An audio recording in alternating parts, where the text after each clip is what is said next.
വണ്ടി ലാഭമാണ്. വണ്ടി എല്ലാ ചിലവും പോയിട്ട് വണ്ടിയുടെ പ്രൈസ് കൂടി വെച്ച് കാൽക്കുലേറ്റ് ചെയ്താൽ ഒരു ദിവസം മോർ ദാൻ 8,000 രൂപ 8,000 രൂപയ്ക്ക് മേളിൽ വരെ പല ദിവസങ്ങളിലും ലാഭം കിട്ടും. ഒരു 7,500 മുതൽ 8,000 8,000-ന് മുകളിലാണ് എല്ലാ ദിവസവും ലാഭം. ആ വണ്ടി ഒറ്റ വണ്ടിയിൽ നിന്നുള്ള പ്രോഫിറ്റാണ് പറയുന്നത്. അപ്പോൾ വണ്ടി റൺ ചെയ്ത് നോക്കിയതിൽ അത് വിജയകരമാണ് എന്നാണ് നമുക്ക് മനസ്സിലാക്കുന്നത്. അതിൻ്റെ ഒരു ഫൈനാൻഷ്യൽ സൈഡ് വളരെ നല്ലതാണ്. Technical side പരിശോധിച്ചുകൊണ്ടിരിക്കുകയാണ്. AC വല്ലാതെ തണുപ്പ് പോവുകയും വെള്ളം ഇങ്ങനെ ഡ്രോപ്പ് ചെയ്യുന്നുള്ളത് പറഞ്ഞു. AC വളരെ കുറച്ചിട്ടതുകൊണ്ടാണ്. നോർമൽ AC ഇട്ട് കഴിഞ്ഞാൽ കുഴപ്പം പറ്റില്ല. നല്ല AC യാത്രക്കാർക്ക് സീറ്റിനെ കുറിച്ചെല്ലാം നല്ല അഭിപ്രായമാണ്. KSRTC CMD ഒരു ദിവസം അതിൽ യാത്ര ചെയ്യും.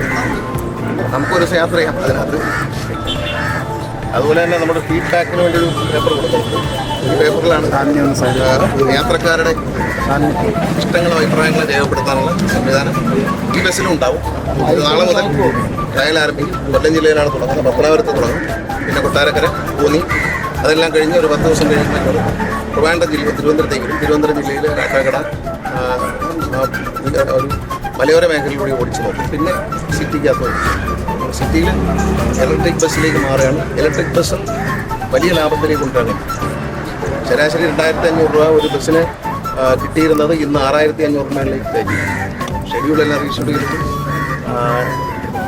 മൊത്തം ഓടുന്ന വണ്ടികളെ 4 വണ്ടി മാത്രമേ 27 രൂപ താഴെ ഏണിങ്സ് പെർ കിലോമീറ്റർ. ബാക്കി എല്ലാത്തിൻ്റെയും റേറ്റ് കൂടിയിരിക്കുകയാണ്. എല്ലാം ഏതാണ്ട് 47, 48, 35-ന് മുകളിൽ ധാരാളം വണ്ടികൾ. മിക്കവാറും ഈ 4 വണ്ടി മാത്രമേ ഉള്ളൂ. അത് നമ്മൾ റീഷെഡ്യൂൾ ചെയ്യും.